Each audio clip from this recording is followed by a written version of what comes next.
Tes.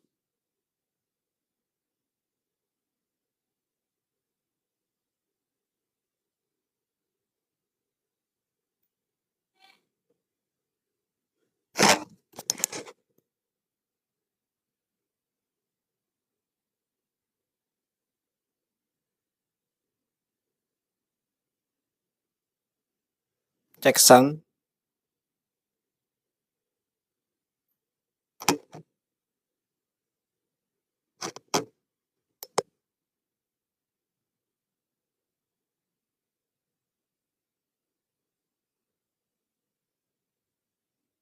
Sebentar ya teman-teman.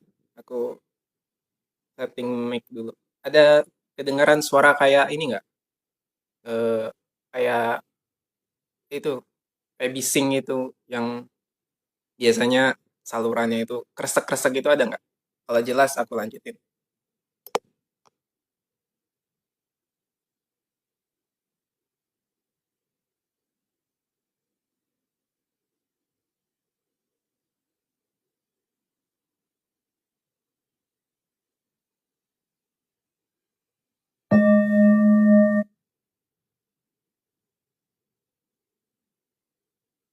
Oke, jernih jelas ya.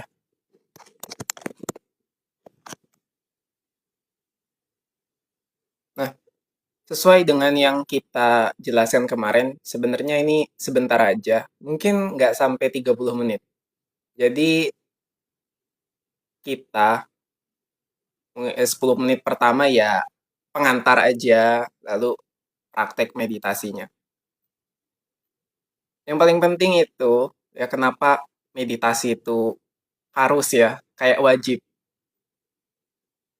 Selain kalau dari neuroscientist, terus banyak sekali yang bilang kalau dari penelitian mengembangkan otak, dan itu untuk diri kita sendiri, belum lagi untuk orang lain. Kalau kita itu mungkin jarang atau masih enggak familiar ya, asing dengan meditasi, itu karena kita menganggap meditasi sebuah metode teknik yang bukan dalam kehidupan sehari-hari. Nanti ya, ketika kalian itu sudah bisa menyatukan meditasi itu dalam kehidupan sehari-hari, maka detik itu juga teknik apapun yang kalian lakukan itu menjadi sebuah metode yang meditatif. Cuman saat ini kita coba untuk sambil praktek sama-sama karena banyak dari teman-teman itu yang masih bingung sama meditasi. Ada tiga nih, ada tiga masalah atau kendala yang sering banget dihadapi teman-teman. Satu ya katanya nggak ada pembimbing, jadi nggak ada guru. Maka muncul jiwa inferior kan, masih butuh otoritas. Maka aku pun oke. Jadi kalau misalnya sambil praktek fokus ke akunya nih, atensinya fokuskan ke aku, ya. Nah, yang kedua itu apa nih metodenya, tekniknya? Kan mungkin setelah diajarkan metode atau udah ada gurunya, tapi metode apa yang sesuai. Nah, aku juga menyediakan. Hari ini kita pakai gelombang 417 dan begitu. Nah, yang ketiga tuh takut karena biasanya semua pendaman dari pikiran bawah sadarnya itu muncul. Entah muncul setan, pikirannya yang terus membuat dia khawatir, masa depannya yang belum pasti, atau penyesalan itu semua numpuk. Maka dengan kita itu praktek sama-sama, atau kalau dari sini kan kelihatannya sendiri-sendiri ya, tapi minimal dengan adanya bimbingan ya. Aku tuh kalau di TikTok tuh nggak mau kayak bilang bimbingan karena bukan kelas. Bukan kayak misalnya aku di Telegram atau buat grup wadah itu enggak. Jadi ya ini sama-sama aja kita praktek gitu. Kalau di TikTok kan lebih enaknya ya kita coba sama-sama gitu. Nggak ada yang namanya guru di sini. Oke lah ya. Jadi kita praktekkan dulu. Aku coba pengantar dulu sambil menunggu teman-teman yang lain hadir. Karena sebentar, ini paling 21.30 tuh udah selesai. Maaf ya, akunya itu aku berapa? Semuanya itu adalah aku kalau dari kesadaran. Tapi kalau misalnya dalam konsep siapa nih Kak Tien itu biasanya secara umum aku itu ada aku yang physically ya. Terus fisik berarti aku yang tubuh, itu aku yang keempat, ada aku yang ketiga, itu jiwa. Ya, jiwa. Berarti atensi yang melokal berubah menjadi sudut pandang yang disebut dengan aku, jiwa, yang kalau misalnya kamu praktek eh, astral metode astral proyeksi itu aku juga. Terus nanti ada aku yang memang kesadaran ya. Itu yang aku kedua, yang benar-benar infinite, yang benar-benar being, kehadiran, keutuhan. Itu yang aku yang kedua. Atau orang sering bilangnya ruh kan, ruh. Kita itu bukan ruh di dalam tubuh, tapi tubuh yang berada di dalam ruh gitu. Nah, baru aku yang segala sesuatunya tuh nggak ada aku lagi. Yaitu hanya ada aku, hanya ada itu, hanya ada Tuhan, hanya ada kesadaran gitu.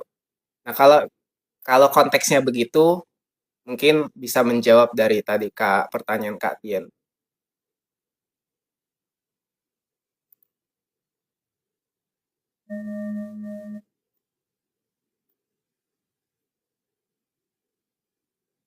Oke ya. Sambil menunggu teman-teman yang lain hadir, jadi izinkan aku menjelaskan ya.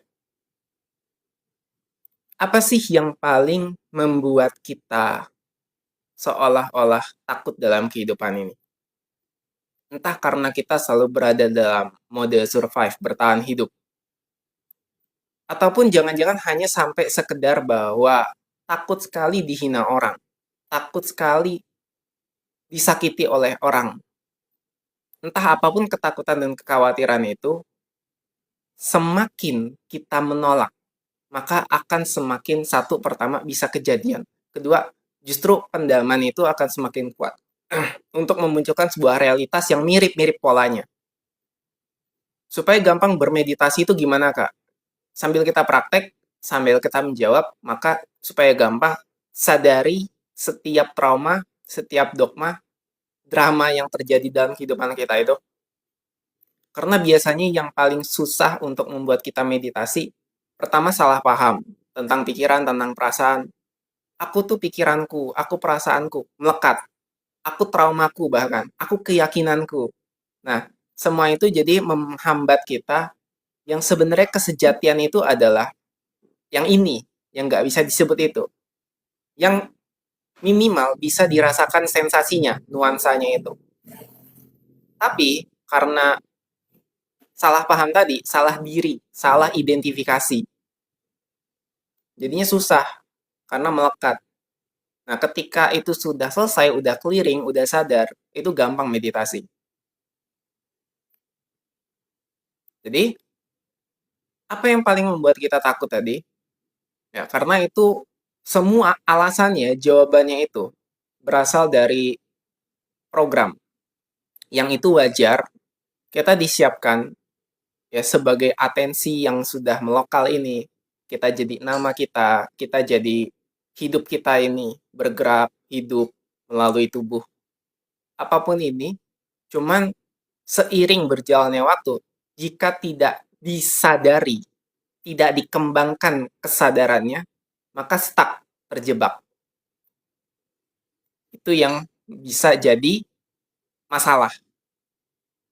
Masalah ini, teman-teman, ketika dibiarkan terus-menerus, ya, dengan segala doktrin, dengan segala dogma itu, kita jadi salah identifikasi diri. Menganggap bahwa aku itu ya namaku itu, aku itu ya keyakinanku itu, aku itu ya agamaku itu. Yang mana coba sekarang itu sadari semua itu hanyalah konsep. Konsep yang sebenarnya membantu diri kita. Jadi paradoksnya gini, ketika kamu mencari sesuatu, ya, tapi nggak ketemu-ketemu, dan berhenti, barulah ketemu jawabannya. Tetapi sebelum bisa sampai kepada jawabannya itu, kamu harus mencari dulu. Nah, ini paradoks kan? Tapi kalau dalam kesadaran itu, memang kita sudah biasa menjalani pengalaman paradoks. Paradoks itu kan, kenapa nggak bisa diterima pikiran? Karena pikiran itu dualitas, mekanismenya, harus ada kepastian, ya tidak, benar, salah, baik, buruk. Nah, kesadaran melingkupi segala sesuatu. Jadi ketika kita sadar bahwa sampai di titik tertentu, yang mana itu disadari. Kalau pakai pikiran kita nggak sadar-sadar. Sampai kapan aku begini? Sampai kapan harus mencari? Sampai kapan? Dan begitu seterusnya. Sehingga susah untuk berubah. Menyambut perubahan, mengalami perubahan itu sendiri. Ya, jadi itu poin pertama tadi. Kenapa kita takut? Kenapa khawatir? Itu mekanisme program yang wajar. Sehingga ketika dalam meditasi, prosesnya itu banyak sekali yang aku sendiri ya. Banyak juga teman-teman yang pasti pikirannya tuh bener-bener ruwet. Tayangan dari pikirannya itu cepet banget. Nah, itu wajar. Aku pun ibarat gini ya, pernah lihat api kan? Api kalau ditiup angin itu kan gitu kan, gitu. Nah, itu. Walaupun kadang jeda pas kosong, itu kosong nggak ada apa-apa, tapi pas saat muncul pikirannya itu cepet banget, sangat-sangat cepat. Makanya pikiran itu seperti cahaya.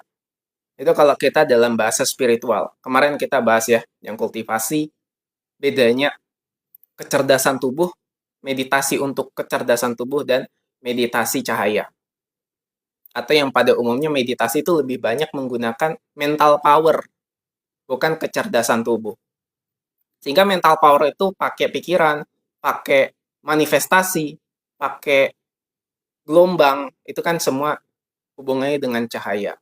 Nah, tapi sekarang kita coba lepaskan dulu konsep itu, kita nggak pakai pikiran, kita coba pakai pengalaman tubuh. Oke? Jadi menyambut perubahan. Pastinya kalau kita sudah tahu dasar-dasarnya, kita tuh siap, bahkan tanpa sadar. Dan kesadaran itu sendiri, kalau kita tuh tanpa sadar, kayak seakan-akan otomatis kita bisa menyambut perubahan. Nah, menyambut perubahan ini kan ada dua, teman-teman. Ya, perubahan itu sendiri ada dua. Kamu ingin berubah. Satu, mudah. Dua, sulit. Pilih yang mana. Itu. Nah, rata-rata banyak orang, termasuk mungkin aku dulu, dan banyak sekali yang nggak sadar ternyata menggunakan cara yang sulit. Kenapa? Karena tidak tahu cara yang mudah. Tidak pernah menyadari ini. Ketika tidak menyadari bagaimana caranya yang mudah itu, karena tidak masuk ke ruang tubuh, ke ruang huni, keberlimpahan, kelimpahan ini. Yang kosong, yang tenang, yang damai. Sehingga menggunakan pikiran, teknis, mekanis, dan matematis dari pikiran.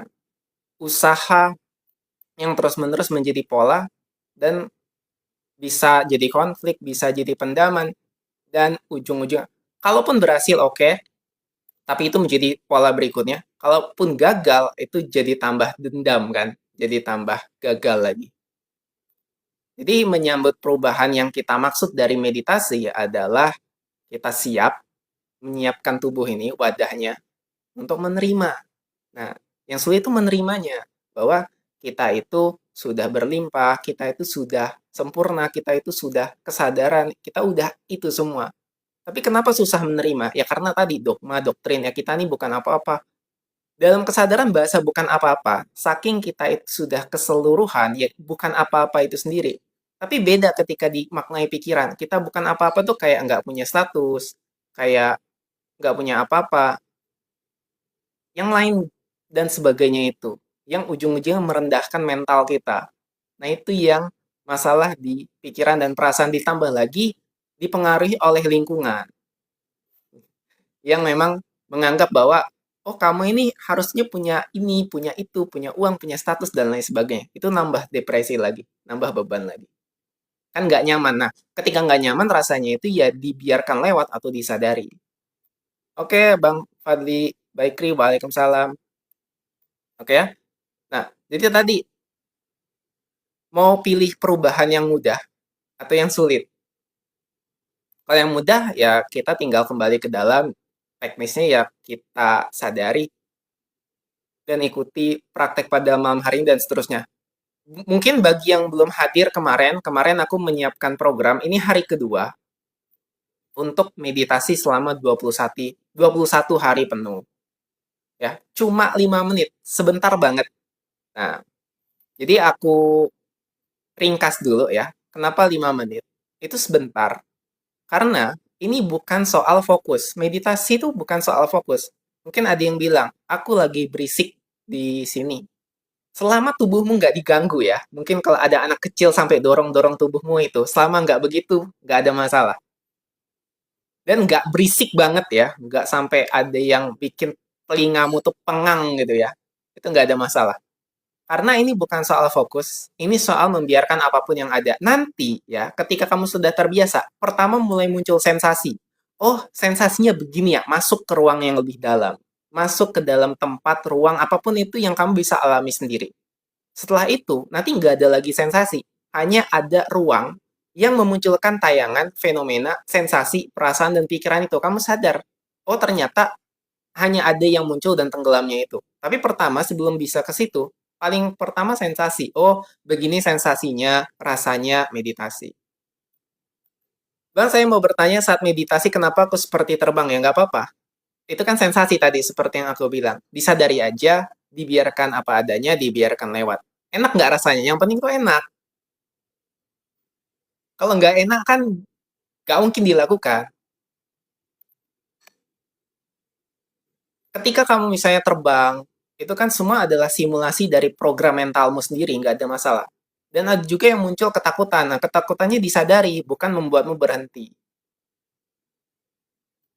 Kadang duduk di atas batu tepi pantai dengan pandangan bulan pertama yang besar sekali. Kalau visualnya nyaman, perasaannya enak, ya lanjutkan aja. Itu semua mental power yang memang adalah kesejatian dari diri kita, yang memunculkan tayangan dan fenomena itu. Halo Kak Novera, waalaikumsalam. Ya, enak dan ada rasa takut. Sadari dua-duanya. Sadari enaknya dan rasa takutnya. Sadari ada rasa menakjubkan, ketakjuban itu. Ya, sadari bahwa nanti akan ada banyak intuisi, akan ada banyak pengalaman yang ternyata kita itu ini dan itu yang bisa dialami sendiri. Bahkan melihat dunia itu kecil, mau melihat semesta, melihat bumi jadi kecil, apapun itu yang terjadi ya biarkan saja. Oke ya, jadi aku lanjutkan bahwa sampai mana tadi? Sampai ya meditasi ya. Terus melanjutkan kalau ada rasa khawatir, rasa tidak nyaman, ya. Bahkan rasa kekurangan itu sendiri, itu kan mode survival, mode bertahan hidup. Selama kita hidup pasti bertahan. Nah, tapi bagaimana caranya di saat yang bersamaan? Ya kita menyadari rasa keutuhan dari bertahan hidup ini dengan rasa keberlimpahan kita. Ya kan? Yang jadi masalah, kadang itu bukan sebenarnya masalah itu sendiri, tapi pikiran. Jadi seiring kita dengan rutin meditasi, kadang ada pola yang kita sadari, gitu. Dan menyadari bahwa ini semua hanyalah tayangan di pikiran yang sebenarnya bukan masalah. Masalahnya tuh di pikiran itu sendiri. Ketika sadar, ternyata apa yang sebelumnya kamu anggap masalah, itu bukan masalah. Clear nggak? Clear lagi satu satu problem, satu kendala. Apakah yang saya lihat itu hanya ilusi, Bang? Bahkan realitas yang kamu lihat sekarang ini adalah ilusi. Bahkan ini semua yang kamu, ya aku, yang kamu lihat ini ilusi. Gitu. Kalau dari kesadaran. Nah, apalagi tayangan semua fenomena yang di dalam kepala itu ilusi. Tapi semua ilusi itu adalah pengalaman yang nyata. Nah, kenapa begitu? Jadi gini, apa ilusi itu apa? Definisi ilusi itu apa? Tahu nggak? Definisi ilusi itu apa? Ilusi itu definisinya adalah dia kelihatannya, nampaknya, ya nyata, tapi enggak. Itu ilusi, ya. Jadi kalau dari kesadaran, ya, semua fenomena itu adalah ilusi. Yang perlu disadari adalah apa yang memunculkan semua ilusi ini. Makanya ada namanya fenomena, terus di belakangnya namanya noumena. Noumena, yang hadir, yang tak, yang selalu abadi itu. Sekarang ilusi ini. Jadi ini dimensi ya, dimensi ilusi di pikiran, dimensi ilusi realitas. Makanya kalau di kesadaran itu sendiri, kita bisa menjalani berbagai pengalaman secara bersamaan. Di kesadaran yang seakan-akan, ya kalau kalau sudah mengalami ya, karena aku jelasinnya nanti cukup sulit, karena itu jadi pengalaman subjektifku. Misalnya ketika aku melihat diriku sudah mati, ada di saat diriku yang sudah mati, ada yang memang benar-benar kejadian gitu. Ada yang bahkan dari kematian itu aku melihat diriku, outcome dari subjek yang berbeda ini berpindah kesadaran di tempat di mana yang masih hidup. Nah, cuman ini kan terlalu ini ya, kayak terlalu mengada-ngada. Tapi itu pengalaman kan, pengalaman subjektif yang bagiku kedua-duanya adalah ilusi. Jadi sebenarnya bukan soal kita itu meyakini mana yang nyata, mana yang ilusi. Sadari saja keduanya. Mau yang kita anggap ini kenyataan, mau yang kita anggap itu ilusi, kita sadari. Nah, makanya poin penting di kesadaran itu ya sadar. Ketika kita sadar, kita tuh nggak mempermasalahkan itu, kita nggak mempermasalahkan keyakinan, kita nggak mempermasalahkan apapun yang memang menjadi fenomena. Ya hanya tayang, hanya lewat. Mau kita pelajari dari sisinya sains, mau dari sisi spiritual, mau dari sisi apapun itu, kita enjoy dan nyaman. Dia nggak membebankan lagi pikiran, karena kita tahu kita bukan pikiran. Kita tahu kita bukan semua yang ada di kepala ini. Oke ya? Nah, mungkin poin terakhir, biar gampang. Ilusi, anggap aja semua dalam kepalamu itu ya ilusi atau tayangan itu sendiri. Pertanyaannya, dari tayangan itu, apa yang bisa kamu ambil hikmahnya? Apa yang bisa kamu ambil dari segala sesuatu yang tayang dari pikiranmu? Sensasi apa dari nuansa itu? Ketakutan. Kalau ketakutan ya alami coba secara total.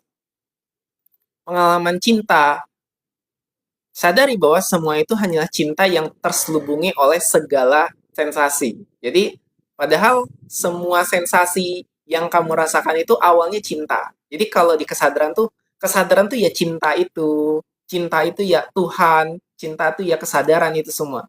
Yang memercik gitu, atau melokal, menjadi apapun yang kita sebut. Jadi label, jadi apapun itu.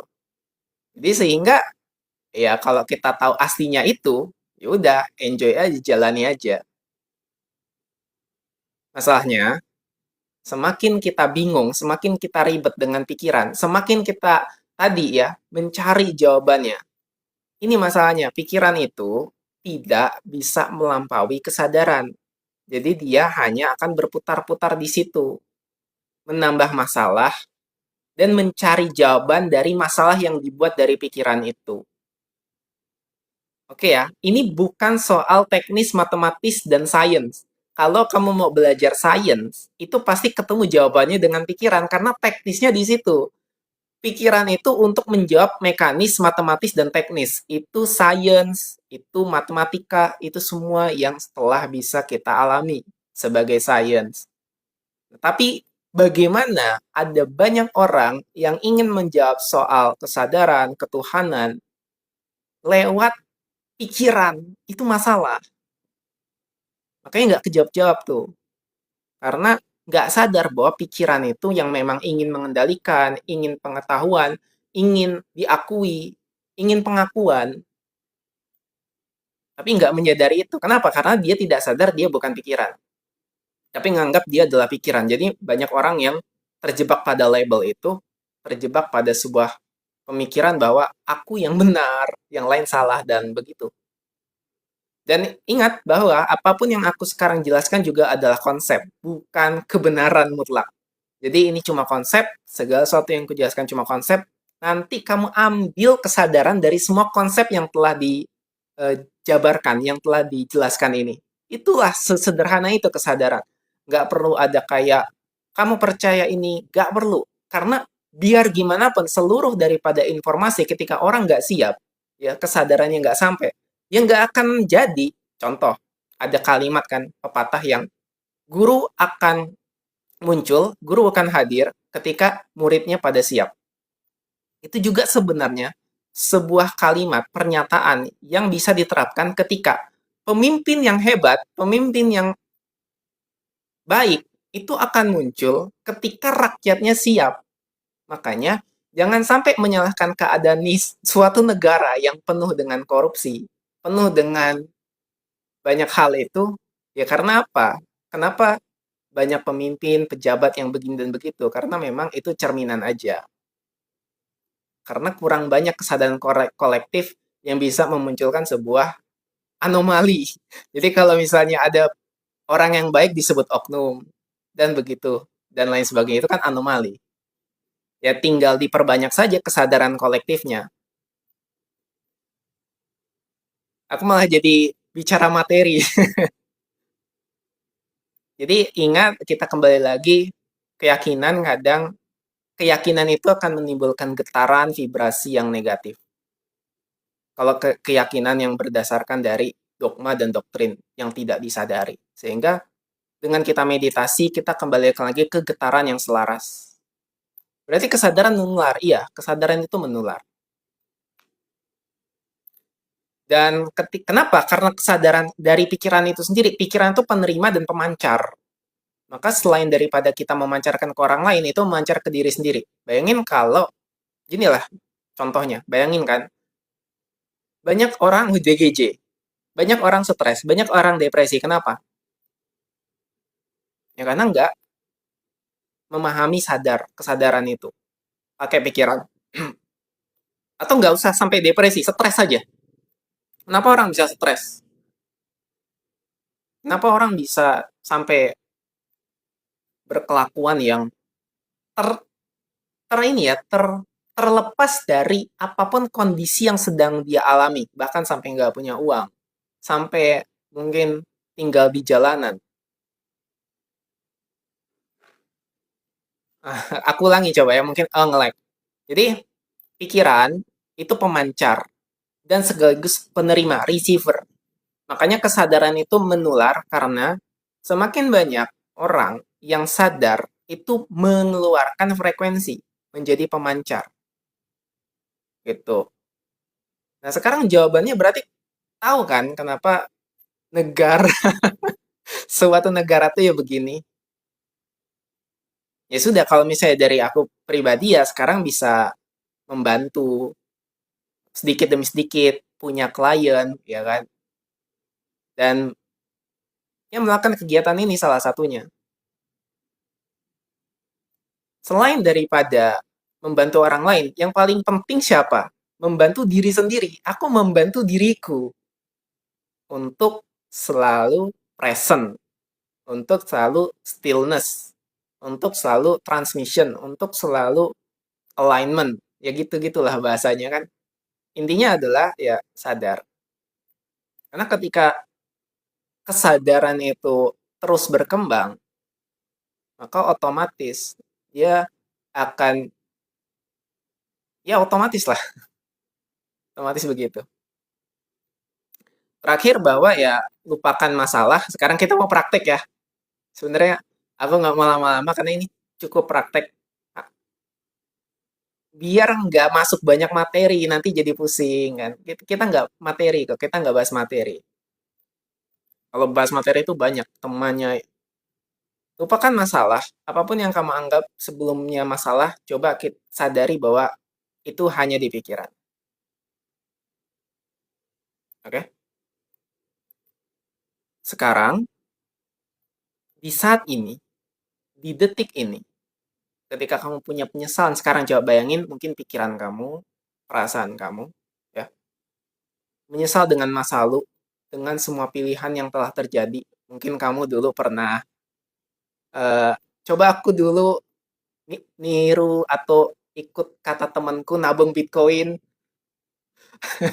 Sekarang aku udah kaya, mungkin mungkin jika masih ada banyak penyesalan-penyesalan begitu, coba sekarang sadari bahwa saat ini nggak ada yang salah. Itu pikiran kamu aja, semua penyesalan itu.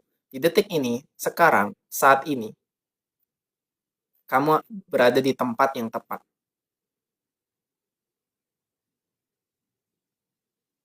Apakah setiap orang yang sudah berkesadaran sebelumnya pasti mengalami kepahitan, Bang? Jadi untuk menjawab ini, kita coba gali dulu ya. Definisi kepahitan itu apa?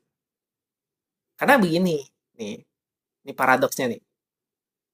Ketika ada seorang yang katakanlah zolim, yang jahat, dia mendapatkan musibah, dia mendapatkan apa karma gitu, tapi nggak pernah berubah-berubah. Apakah dia menganggap bahwa itu adalah kepahitan? Jadi kepahitan seperti apa dulu? Definisi kepahitan menurut orang itu kan beda-beda. Karena kepahitan, penderitaan, itu dualitas dari mekanisme pikiran. Ketika dia sampai di titik, ya bisa menyadari, jadi poinnya tuh di menyadari. Entah ketika dia berkesadaran, yang kita katakan berkesadaran ini ya, karena definisi berkesadaran itu apa? Coba katakanlah, kan di kesadaran nggak ada orang yang nggak sadar. Yang sadar, yang nggak sadar kan dia kesadaran. Nah, apakah orang-orang yang berkesadaran itu orang-orang yang sekarang sedang ikut live begini, yang ikut YouTube terkenal ngaji Roso, yang ikut banyak mentor, banyak orang-orang tercerahkan, Oso, Jiddu Krishnamukti, Ramana Maharishi, dan lain sebagainya begitu. Apakah itu orang-orang berkesadaran?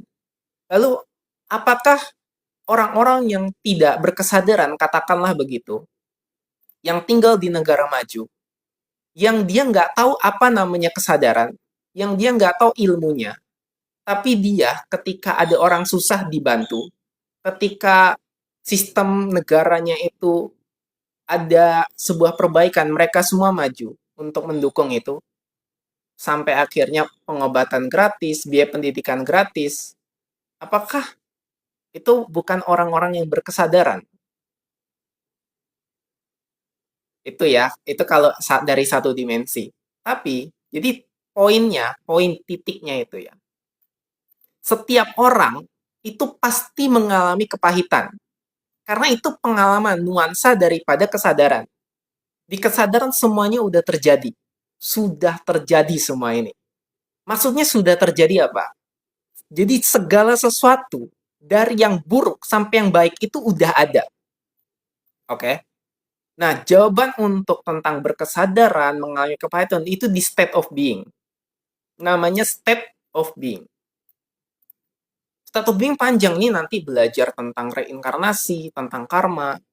Tapi kenapa di kesadaran itu tidak ada reinkarnasi? Bukan reinkarnasinya nggak ada, tapi yang bereinkarnasi nggak ada. Makanya jangan sampai salah paham dengan definisi pikiran. Nggak ada, contoh, nggak ada, ini kan nggak ada. Misalnya jariku jadi nggak ada. Nggak ada. Nah, nggak ada. Ini pikiran, definisi pikiran. Di kesadaran, nggak ada. Ininya apa? Ini nih, yang tadi nggak ada ini. Ruang yang menampilkan nggak ada dan ada itu. Makanya ketika di pikiran, ya, orang menjawab tentang Tuhan, ada yang bilang Tuhan itu ada yang bilang Tuhan itu tidak ada. Dua-duanya salah. Nggak bisa, itu pikiran. Di pikiran itu sendiri, Tuhan bisa dibilang ada dan bisa dibilang tidak ada. Karena jawabannya bukan itu. Itulah kesadaran kan? Jadi bukan jawabannya tentang ada dan tidak ada. Ada yang ngotot kekeh, ada. Nggak ada. Dua-duanya salah dan sekaligus benar. Coba diem gitu. Ngalami sendiri. Nah, jadi paling enak jawabannya ada tentang state of being. Jadi state of being itu adalah kesadaran dia sendiri yang mengalami bahwa semua pengalaman itu akhirnya membuat dirinya melepas hukum, karma, label yang tadinya seakan-akan dia mengalami perjalanan kepahitan, penderitaan. Sehingga akhirnya dia mulai menuju pencerahan. Jadilah berkesadaran. Tapi ada nggak orang-orang yang juga mengalami hal serupa dan tidak berubah-berubah? Ya ada. Karena state of being-nya tidak mengizinkan itu untuk berubah. Jadi dirinya sendiri yang ngeprank dirinya sendiri untuk tidak berubah. Bukan Tuhan, Tuhan nggak pernah nguji. Segala sesuatu kan udah terjadi.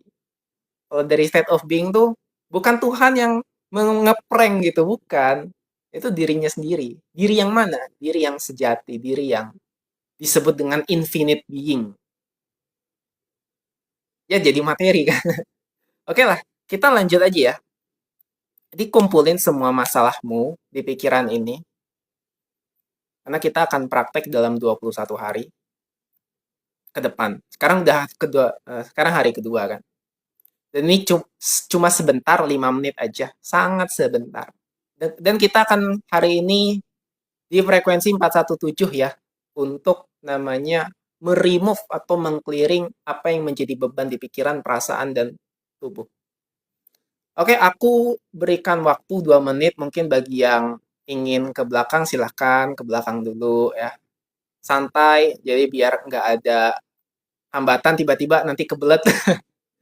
Atau mungkin yang sekarang sedang haus, ya seteguk dua teguk. Oke, silahkan. Kita mulai 2 menit lagi. Oke, mungkin sambil menunggu teman-teman ada pertanyaan lagi atau aku lihat-lihat dulu ya ke atas.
Oke,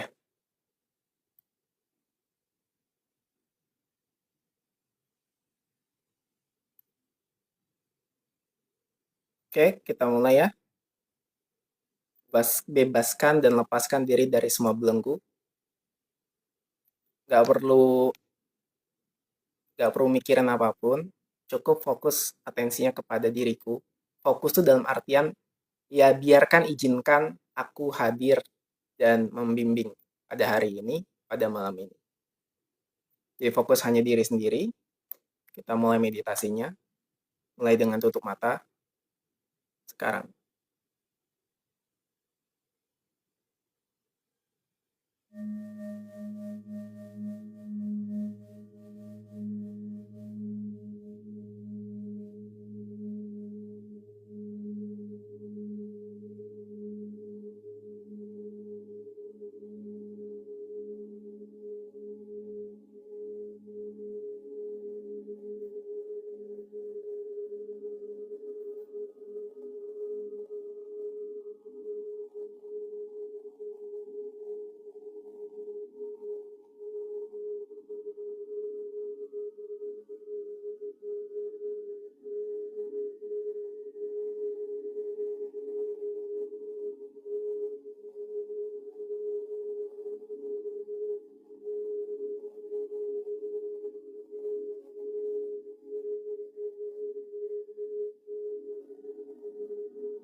Selesai?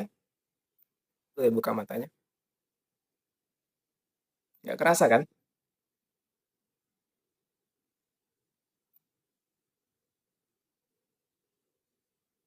Nggak kerasa cuma 5 menit. Tapi kalau sudah terbiasa nanti akan masuk,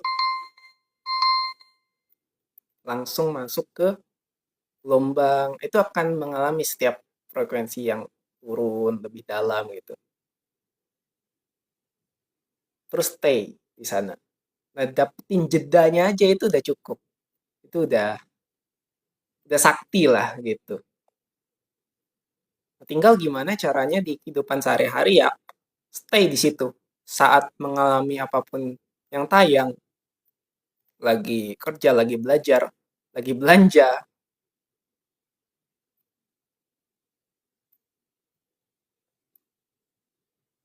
oke? Okay?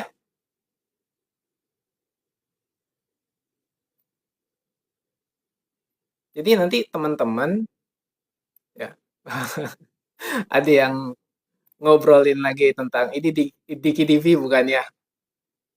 Memang dari suara agak mirip ya, dari suara terus wajah gitu ya. Tinggal open mic. Kenapa ya kerasa mau melayang? Iya, nggak apa-apa. Mau melayang kan ada rasa ringan, segar, ya kan? Halo Kak Mikasa nih. Ini di KDV KW ya. Di KDV yang ngomongin spiritual. Dari sejak tahun berapa aku dari sejak tahun 2023 aku tuh dikatain di KDV itu.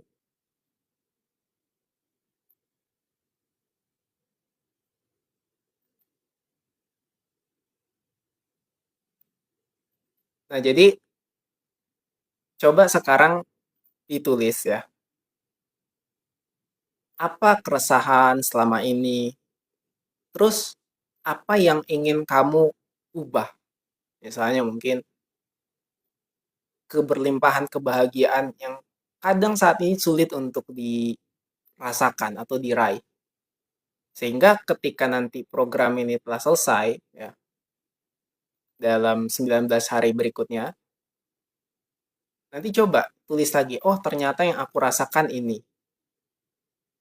Yang untuk Bang Apong ya, ini pokoknya setiap malam aja.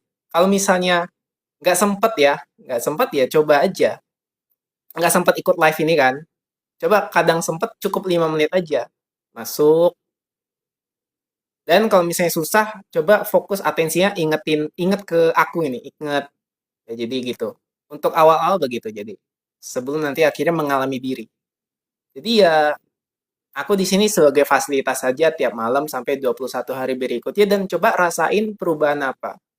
Dan kalau nggak ada perubahan juga nggak apa-apa. Kamu nggak sadar aja sedang menyiapkan program untuk berubah di kehidupan berikutnya. Kok di kehidupan berikutnya? Di hari-hari berikutnya nanti yang untuk kedepannya.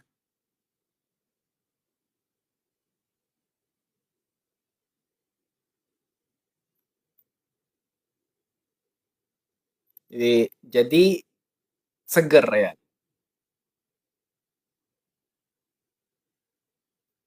Meditasi itu ada banyak ya. Dan yang penting itu bukan soal kuantitas atau waktu sih, tapi kualitas. Dan memang ketika ada pembimbing ya, yang mengalaminya tuh jadi lebih mudah.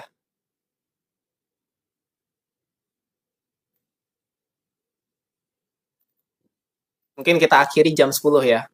Jadi biar nggak ini ya, nggak tiba-tiba singkat langsung tutup aja begitu. Oke lah ya. Jadi kita ngobrolin sedikit.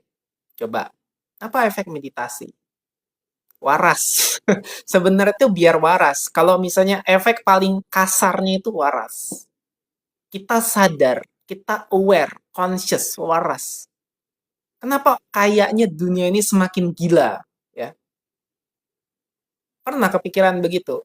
Banyak sekali hal-hal yang kriminalitas atau kayak gila gitu. Kenapa orang nih aneh? Kenapa orang nih jahat dan lain sebagainya?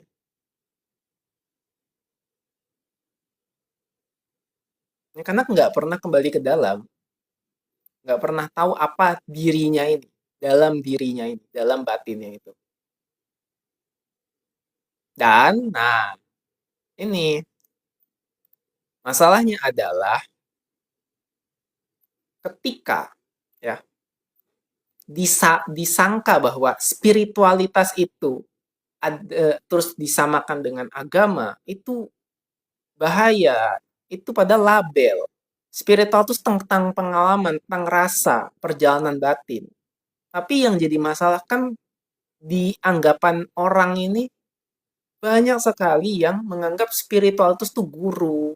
Terus ada hierarki. Aduh, itu lagi yang jadi masalah. Akhirnya jadi apa? Orang nggak percaya spiritualitas. Orang nggak percaya bahwa ngapain itu? Padahal itu cuma apa ya? Cuma label yang tersusupi oleh banyaknya pendaman dan akhirnya berbuat hal-hal yang negatif. Jadi akhirnya ketika ngomong spiritualitas, apa ini? Ngapain? Alah, ini apa cipoa aja, ngomong bual-bual aja kayak gitu. Ya wajar, kan itu respon. Itu kesadaran juga dari orang-orang yang akhirnya menganggap bahwa ngapain spiritual. Itu nggak ada yang salah karena itu semua memang adalah pancaran dari yang telah terjadi. Bang, di YouTube ada gambar bola mata menghadap ke dalam. Itu artinya mata fokus melihat diri. Jadi itu bukan literally mata tuh harus ke belakang, enggak. Matanya harus ke belakang nanti ngeliat otak, enggak. Itu sebagai gambaran bahwa ada yang kamu tuh kan sekarang sering melihat fenomena keluar nih, ya kan? Ngelihatnya keluar aja, apa-apa dikomentari, sedikit-sedikit dikomentari, komentar di media sosial gitu. Nggak tahu apa konteksnya, pokoknya sekali kelihatan komentar. Jadi malah fokus keluar. Ketika keluar itu kan pencari, mencari uang, mencari harta, mencari kebahagiaan, mencari, keluar aja. Nggak pernah ke dalam. Nah, maka dari itu sebagai gambaran bahwa kamu tuh coba sekarang lihat ke dalam dirimu. Kamu akan banyak menemukan, lebih banyak menemukan gitu. Bukan mencari, tapi menemukan sesuatu yang sudah ada dalam diri. Itu sebenarnya. Oh, Bang Apong, apakah meditasi bisa terbawa terus dalam kehidupan sehari-hari? Iya, bisa. Sangat bisa. Dan itu sebuah tujuannya. Agar terus terbawa dalam kehidupan sehari-hari yang mana namanya meditatif. Jadi, event atau tools-nya ketika dibutuhkan saja meditasi. Tapi efek daripada meditasinya sudah dalam kehidupan sehari-hari yang mana jadi meditatif. Tenang, damai, bertindak sesuai kesadaran, secara intuitif, secara logika, secara sadar, bukan buta. Keyakinan buta yang ketika didoktrin, gurunya di dikritik, marah murid-muridnya, buta itu. Padahal memang misalnya salah dan lain sebagainya. Jadi waras. Tujuan daripada sadar ya waras. Dan itu bukan tujuan lagi, itu memang sudah menjadi sebuah kenyataan, realitas. Bahwa ketika sadar ya waras. Bukan terjebak pada sebuah pola yang udah nggak lagi relevan. Saat ini, setiap zaman ada masanya, setiap masa ada zamannya. Sekarang saat ini, berarti kita di sini saat ini mengikuti kesadaran yang sesuai, yang selaras. Jadi sadar, jadi ya waras. Misalnya ada yang tanya poligami. Dulu itu laki-laki kan. Jadi kalau ada ini ya, ada penelitian, aku lupa tuh. Aku pernah baca surganya laki-laki itu nge-seks sama banyak perempuan. Itu ngeharem gitu kan. Kalau surganya perempuan itu shopping banyak-banyak. Nanti gambaran surga. Jadi kalau misalnya untuk perempuan itu, ya Wah, pokoknya di surga nanti shopping-shopping banyak-banyak-banyak gitu. Puas. Yang laki-laki juga kan. Nah, jadi kalau di kehidupan dulu, laki-laki itu kan menikah. Kalau dia punya status, dia punya kedudukan, dia nikahin banyak perempuan. Nah, gitu. Nikah, nikah, nikah gitu. Terus akhirnya agama membatasi itu jadi sedikit. Nah, kalau di kita sekarang, ya satu cukup gitu loh, sadar, secara sadar bahwa bahkan dengan ini apa, mentalitas yang sadar bahwa seksualitas itu ya bukan hanya tentang misalnya hubungan badan, tapi itu semua energi. Yang bahkan untuk satu orang aja nggak cukup, bahkan itu bisa terus dikembangkan. Hanya untuk satu pasangan itu. Dan sangat-sangat nyaman, sangat-sangat enak. Itulah, jadi kesadaran berkembang, termasuk kesadaran kesehatan, kesadaran keuangan, kesadaran spiritualitas, kesadaran seksualitas. Jadi di situ kita dalam keadaan yang sekarang, saat ini, dengan kesadaran di saat ini, ya ikuti. Makanya kalau nggak ikut, ya nggak waras gitu loh. Gampangnya begitu.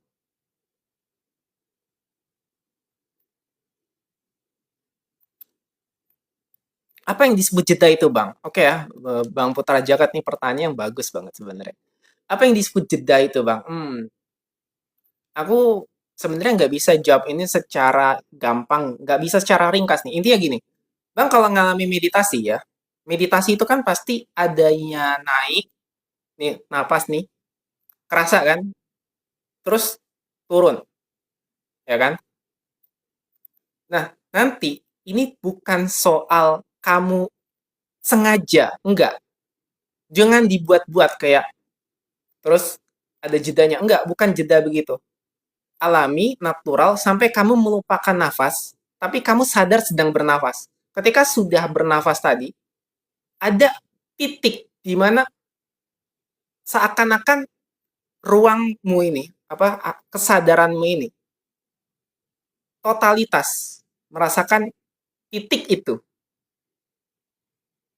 yang mana nanti kamu akan merasakan bahwa oh ternyata ini adalah ruang, ruang yang bukan ruangan, tapi ruang yang ini makanya bahasa Inggris itu namanya space kan, space, space and time, space-nya, space itu ada arti space ruang, ada space angkasa, luar angkasa.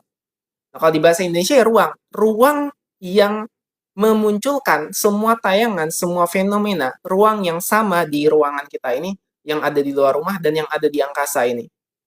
Kamu akan bisa merasakan ruang itu. Nah, itulah jeda.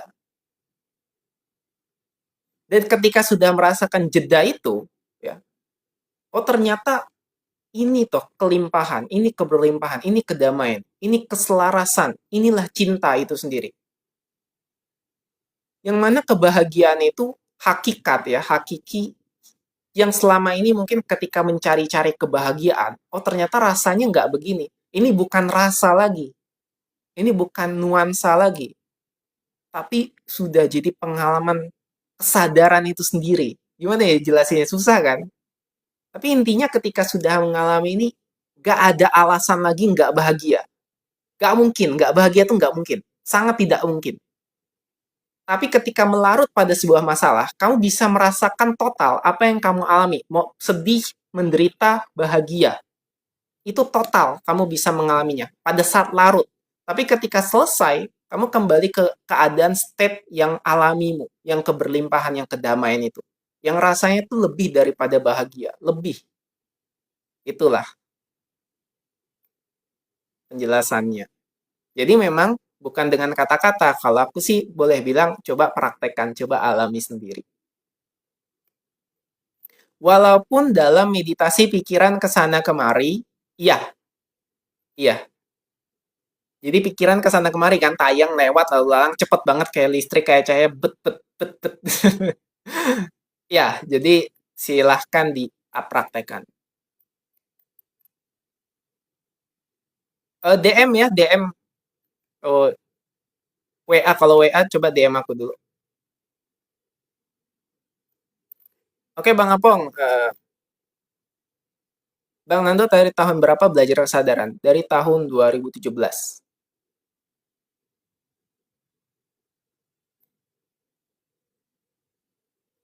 Jadi awal mulanya itu dari tahun 2017. Awalnya otodidak 2015 itu, tapi kan terus berkembang, belajar, belajar, belajar, berguru, ikut ini, ikut pelatihan, ikut masterclass, ikut workshop, ikut seminar, dan lain sebagainya. Pikiran, perasaan, dan lain sebagainya sampai kesadaran itu sendiri. Intinya kesadaran itu pasti ada hubungannya dengan pengembangan diri. Nah, aku lama di pengembangan diri itu sampai akhirnya belajar pikiran, belajar terapi, belajar healing, sampai akhirnya ya ya sebenarnya itu semua adalah kesadaran itu sendiri yang dibeli diberi label meditasi, label hipnoterapi, label neurolinguistik, neuro label energi, label prana healing, apapun labelnya itu. Nah, masalahnya label itu dipraktekkan nggak? Ya praktek dulu coba. Kak Anastia minta soundnya, coba DM aku, nanti aku kasih sound yang tadi. Sound ini kan, sound meditasinya kan? Ya, nanti aku kasih. DM ya. Oke teman-teman, tadi yang minta WA, tolong DM. Dan yang minta sound, DM. Karena aku di DM kan, jadi ya, biar gampang gitu ngeseleksinya. Kadang tuh aku di spam teman-teman. Banyak yang spam tiba-tiba kenalan, tiba-tiba ini. Aku nggak tahu banyak yang spam tuh kenapa sih. Jadi aku kalau nge-spam nih nggak ada tujuannya, ngapain juga aku buka gitu. Makanya di TikTok kan ada fitur dia terima dulu apa enggak nih yang DM itu. Oke, kalau nggak ada pertanyaan lagi kita sampai jumpa besok ya. Oke?